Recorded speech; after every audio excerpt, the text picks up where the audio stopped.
Welcome to a new session of KCC tutorials. तो बच्चों, आज हम 10th साइंस 2 का third lesson life processes in living organism का नेक्स्ट पार्ट पढ़ेंगे, जो कि स्टार्ट होता है sexual reproduction in human being. इससे पहले वाले पार्ट में हमने सेक्सुअल रिप्रोडक्शन इन प्लांट्स देखा था। आज हम ह्यूमन बीइंग के बारे में जानेंगे। देख लो क्या दिया है। कैन यू रिकॉल के क्वेश्चंस आप कर लो। We have studied in the chapter heredity and variation that the men have XY chromosome. Main के पास यानी कि मेल जो रहेगा उसके पास XY सेक्स क्रोमोसोम होता है। अब XY और वुमन हैव X क्रोमोसोम, यानी कि वुमन हैव नो वेरिएशन, उसके पास सेम ही क्रोमोसोम है X और X। सेक्स क्रोमोसोम में हमारे पास 46 क्रोमोसोम होते हैं, 23 पेयर्स होती है, उसमें से 22 ऑटोजोम्स होते हैं। हमने पूरा आई थिंक 9 में सीखा था। 46 होते हैं क्रोमोसोम, उसमें से यानी कि क्या बन गई 23 पेयर्स। एक बार नीचे चेक कर देता हूं आपको दिया है क्या, नहीं तो मैं यहाँ पर दिया है, तब तक यहाँ पर भी मैं कुछ आपको सिंपल वे में सिखा देता हूँ। 23 पेयर्स है। अब 23 पेयर्स में से 22 पेयर जो होती है उसे बोलते हैं हम ऑटोजोम्स, और जो 1 होता है वो होता है सेक्स क्रोमोसोम, जिसके ऊपर ऑफस्प्रिंग का सेक्स यानी कि गर्ल और बॉय ये डिपेंड होता है। अब जो एक्स क्रोमोसोम एक सेक्स क्रोमोसोम होता है उसमें क्या आएगा, तो मेन के पास XY ही रहेगा, वुमेन के पास XX रहेगा। Reproductive system with specific organ develop in the body of men and women due to this sex chromosome only. X chromosome is present in men and women, whereas Y chromosome is present in the male. X तो दोनों के पास है, मगर Y सिर्फ main के पास है। Now we shall study the structure and function of human reproductive system. अभी इसका क्या डिपेंडेंसी है वो भी बता देता हूँ। अब देख लो, इसके पास मेन के पास XY है, वुमन के पास XX है, तो कौन डिफर है, मेन। और इसका क्या फर्क पड़ने वाला है वो हम जो हमारा नेक्स्ट पार्ट रहेगा, नहीं तो इस पार्ट का लास्ट वाला रहेगा, उस पोर्शन में देखेंगे। तो पहले हम आते हैं ह्यूमन मेल रिप्रोडक्टिव सिस्टम के बाद। अब ह्यूमन मेल रिप्रोडक्टिव में देख लो, consist of testis, various ducts, glands. इसमें क्या होता है, टेस्टिस, यहां पर देख लो 2 टेस्टिस पेयर में, various ducts and glands. Duct ejaculatory duct, gland में देख लो prostate gland, vas deferens, Cowper's gland यहां पर दिखाई दे रहा, यूरिनोजेनिटिकल डिक्ट यूरिन के लिए, एपिडिडाइमिस टेस्टिस के ऊपर वाली कवरी, स्क्रोटम, और ये हो गया penis. Then seminal vessels blue portion में, और इसके ऊपर वाला जो हिस्सा है वो यूरिनरी ब्लैडर, जहां पर यूरिन स्टोर होती है। अब देख लो, अब आते हैं थ्योरी की तरफ। Testis are present in the scrotum. Testis present होती है स्क्रोटम के अंदर, outside the abdominal cavity, abdominal cavity के बाहर की तरफ। Testis contain numerous seminiferous tubule. Testis में क्या होता है, तो बहुत सारी सेमिनिफेरस ट्यूबल्स होती है, tubes. Germinal epithelium present in the tubules divide by mitosis meiosis to produce sperm. और इसमें जो जेमिनल इपिथेलियम होता है ट्यूबल्स के अंदर, वो क्या करता है, मियोसिस सेल डिवीजन की प्रोसेस से स्पर्म प्रोडक्शन करता है। तो ह्यूमन में क्या होता है, स्पर्म प्रोडक्शन होता है, ये आपको ध्यान में रखना है। दो sperm are sent forward through the various tubules. अब जो स्पर्म यहाँ पर तैयार हुआ है टेस्टिस के अंदर, ये अलग अलग, यहाँ पर देख लो, अलग अलग ट्यूबल्स की मदद से यहाँ पर भी घूमता है बहुत अंदर, और ये यहां से यहां तक इवैक्यूएट किया जाता है यहाँ से, देन यहाँ पर आकर पेनिस से बाहर निकलता है। Okay, then sequence of this tubule is as, अब इसका सीक्वेंस कैसे कैसे स्पर्म आगे बढ़ता है। Rete testis, vas efferens, epididymis, vas deferens, ejaculatory duct और यूरिनोजेनिटल डक्ट। रेटी टेस्टिस पीछे, vas efferens, then vas deferens यहाँ पर नजर आ रहा है आपको, वेस्ट डिफरेंस ये वाला पोर्शन, देन यहां से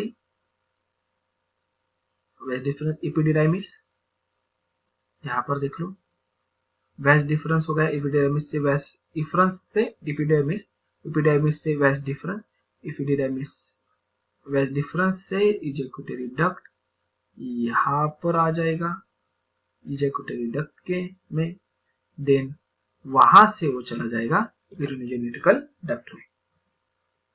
As the sperm are pushed forward from one leg to next, they become mature and able to fertilize the ovum. तो देख लो, जब पुश फॉरवर्ड किया जाता है वो तब फर्टिलाइज होता है, मैच्योर होता है जब टेस्टिस से स्पर्म बाहर आता है आगे अलग अलग डक्ट्स में, वहां पर वो मैच्योर होता है और एबल हो जाता है ओवम को फर्टिलाइज करने में। उसके बाद seminal vesicles secrete their secretion in the ejaculatory duct. Seminal vesicles यहाँ पर देख लो, सेमिनल वेसिकल क्या करती है, सीक्रेट करती है इजैक्यूटरी डक्ट में, whereas prostate gland and corpus gland secrete their secretion in urinogenital duct. Seminal vesicles ejaculatory duct में सिक्रेशन करती है और प्रोस्टेट ग्लैंड और कॉर्पस जो ग्लैंड्स होती है हमारे, वो सिक्रेशन करती है यूरिनोजेनिटिकल डक्ट में। Semen is formed of sperm and secretion of all this glands. अब जो मेल में सीमन फॉर्म होता है वो कहा कैसे फॉर्म होता है, तो स्पर्म और इन सेमिनल वेसिकल्स, प्रोस्टेट ग्लैंड और कॉर्पस ग्लैंड के सिक्रेशन से। Semen is ejaculated out through the penis, और जो सीमन तैयार होता है वो इजैक्यूलेट यानी कि रिलीज आउट किया जाता है पेनिस से। All the organs of male reproductive system are paired. सारे जो ऑर्गन होते हैं मेल रिप्रोडक्टिव सिस्टम के वो पेयर्ड में होते हैं, सिर्फ यूरिनोजेनिटिकल डक्ट एक बीच वाला, then penis and scrotum, scrotum ये सिंगल लेयर होते हैं, स्क्रोटम, यूरिनोजेनिटिकल डक्ट, पेनिस ये सिंगल होते हैं, बाकी सारे जो ऑर्गन्स होते हैं वो पेयर में होते हैं। देन सरप्राइजिंग फैक्ट्स देख लो, length of each epididymis, epididymis की लेंथ जो होती है 6 मीटर होती है। लेंथ ऑफ स्पर्म कितनी होती है, 60 माइक्रोमीटर होती है। Such a small sperm has to cross a distance of approximately 6.5 metre. अब 60 माइक्रोमीटर वाले स्पर्म को कितना डिस्टेंस कवर करना पड़ता है, तो 6.5 metre, while pass out of male reproductive system। Release out होने के लिए उसे कितना डिस्टेंस कवर करना पड़ेगा, 6.5 metre. Sperm needs large amount of energy. For this purpose, fructose is present in the semen। और स्पर्म को बहुत ज्यादा मात्रा में एनर्जी लगती है मूव आउट होने के लिए, और उसके लिए सीमन में फ्रुक्टोज नाम की फ्रुक्टोज प्रेजेंट होता है। अब आते हैं ह्यूमन फीमेल रिप्रोडक्टिव सिस्टम की तरफ। तो देख लो, all the organs of female reproductive system are in abdominal cavity. तो यहाँ पर जो ऑर्गन्स थे वो बिलो द एब्डोमिनल कैविटी थे, तो फीमेल रिप्रोडक्टिव सिस्टम के ऑर्गन्स कहां पर होंगे, सारे एब्डोमिनल कैविटी में। It include pair of ovaries, यहां पर देख लो ओवरीज की पेयर, ओवरी की पेयर, ये दो पेयर्स। अब पेयर ऑफ ओविडक्ट्स, ये वाला जो पोर्शन है ये होता है ओविडक्ट। देन सिंगल यूटेरस, यहां पर uterus, vagina. Then, beside a pair of bulbourethral gland is also present। bulbourethral gland की पेयर होती है दोनों तरफ। Generally, every month a ovum is released in the abdominal cavity। हर एक महीने में एक जो ओम होता है ओवरी में वो रिलीज कर दिया जाता है एब्डोमिनल कैविटी में, अल्टरनेटली फ्रॉम ईच ओवरी। एक यानी कि फर्स्ट मंथ में हम बोलते हैं कि लेफ्ट ओवरी से हुआ, तो सेकेंड मंथ में राइट, ऐसे अल्टरनेटली चलता है। फ्री एंड ऑफ ओविडी इज अ फनेल लाइक, और जो फ्री एंड होता है यहाँ का वो फनेल लाइक होता है। An opening is present at the centre of it, और उसके सेंटर में एक ओपनिंग होती है। वो साइड एंटर द ओविडक्ट, अब ओवरी से में होता है वहां के जो ऊ साइड्स होते हैं, तो इस ओविडक्ट में आते हैं through opening. Cilia are present on inner surface of oviduct. Cilia यानी कि स्मॉल हेयर लाइक स्ट्रक्चर होता है, इस ओविडक्ट के अंदर स्मॉल हेयर लाइक स्ट्रक्चर होता है। This cilia push the oocyte towards uterus, और जो oocyte यहाँ से ओवरी से निकल के आए हैं, जो यहाँ पर स्मॉल ऐसे हेयर लाइक स्ट्रक्चर होता है जिसे हम सिलिया कहते हैं, वो क्या करते हैं, पुश आउट करते हैं उसे यूटेरस में आने के लिए। देन अब गैमेट फॉर्मेशन, मेल और फीमेल गैमेट फॉर्मेशन होना चाहिए, हमने देखा था। तो फर्स्ट स्टेप क्या थी, गैमेट फॉर्मेशन सेक्सुअल रिप्रोडक्शन में। तो देख लो बोथ गैमेट्स, अब जो मेल गैमेट होता है उसे हम स्पर्म बोलते हैं, फीमेल गैमेट होता है उसे हम ओवम कहते हैं, आर फॉर्म बाय मेयोसिस। तो बोथ गैमेट्स कौन से सेल डिवीजन प्रोसेस से बनते हैं, तो meiosis. Sperm are produce in testis of men, तो मेन में स्पर्म प्रोड्यूस होता है from the beginning of the maturation that is puberty till death. Men में स्पर्म प्रोडक्शन होता है from the puberty to till death, मरने तक। However, in case of women, at the time of birth, there are 2 to 4 million immature oocytes in the ovary of female. मगर जब case आती है women's की, तो 2 to 4 मिलियन इमेच्योर oocytes हर एक ovary में होते हैं। ओके, 2 मिलियन ऐसे नहीं, तो 1 मिलियन 2 मिलियन हो गए, 4 मिलियन 2 to 4 मिलियन ऐसे। Then female foetus, an oocyte mature and release from ovary every month from the beginning of maturity up to the age of menopause. अब मगर जब मैच्योरिटी लेवल आती है तभी ओवरी से एक एक oocyte हर एक मंथ में रिलीज किया जाएगा up to the age of menopause. Menopause यानी कि अप्रोक्सीमेटली 45 इयर्स का एज होता है जहां पर मेनोपॉज सिचुएशन आती है। अब मेनोपॉज सिचुएशन यानी कि क्या, तो menopause is the stoppage of functioning of female reproductive system.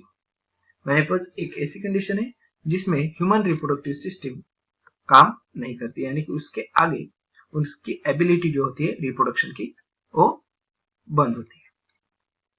Eight the age of about 45 to 50 years, secretion of hormones controlling the function of human reproductive system either stop or becoming irregular.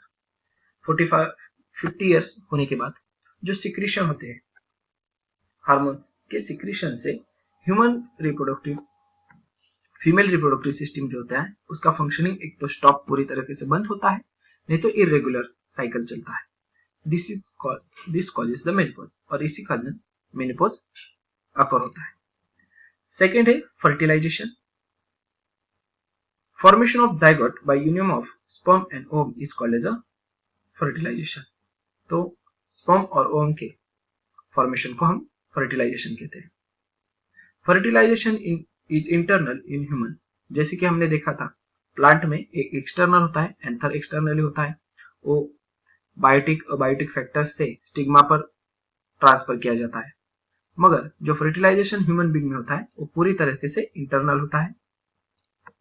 Semen is ejaculated in vagina during copulation, तो copulation के वक्त सीमेन इजेक्यूट हो जाएगा vagina में। Sperm in the number of few million start the journey to root vagina, uterus, oviduct. तो जो sperm होता है वो अपनी जर्नी स्टार्ट करता है वजाइना से, वजाइना के बाद वो यूटेरस तक चला जाता है, वहां से ओविडक्ट तक। One of those few million sperm fertilize the only worm present in the ovary. मगर अब एक इजैक्यूएशन होने के बाद few million sperm release out किए जाते हैं, जिसमें से सिर्फ 1-2 ऐसे होता है। तो वो स्पर्म वो सिर्फ ओविडक्ट में from the age of puberty up to menopause. अब प्यूबर्टी का एज जो होता है 10 to 17 years up to the menopause. Menopause का जो एज होता है तो 45 to 50। An ovum is release every month from the ovum. एक ओम हर एक महीने में रिलीज किया जाता है। That is out of 2 to 4 million ओवा। यानी कि देख लो, हमने देखा था कि इमेच्योर oocytes कितने होते हैं, 2 to 4 मिलियन फीमेल फेटस में। तो लगभग देख लो 10 to 45 यानी कि 35 इयर्स का जो गैप होता है, मल्टीप्लाई बाय 12, 420। तो हम अप्रोक्सीमेटली कितना समझ रहे हैं, 400 oocytes release up to the age of menopause. यानी कि पूरे जो लाइफ है फीमेल की, उसमें 2 to 4 मिलियन ओवा का सिर्फ हम 4 oocytes मैच्योरेशन के लिए जाते हैं। रिमेनिंग oocytes अंडरगो डीजनरेशन, और जो रिमेनिंग oocytes है वो डिजनरेट हो जाती है। अब देख लो यहाँ पर oocytes released from ovaries during the last few months nearing the age of menopause are 40 to 50 years old। अब 40 to 50 years old रहेंगे मेनोपॉज का जब एज आएगा किसी भी फीमेल का, क्योंकि वो जन्म से oocytes होते हैं ना उसके शरीर में, तो their ability of division has been diminished. तो डिवीजन की एबिलिटी तो उनमें नहीं होती।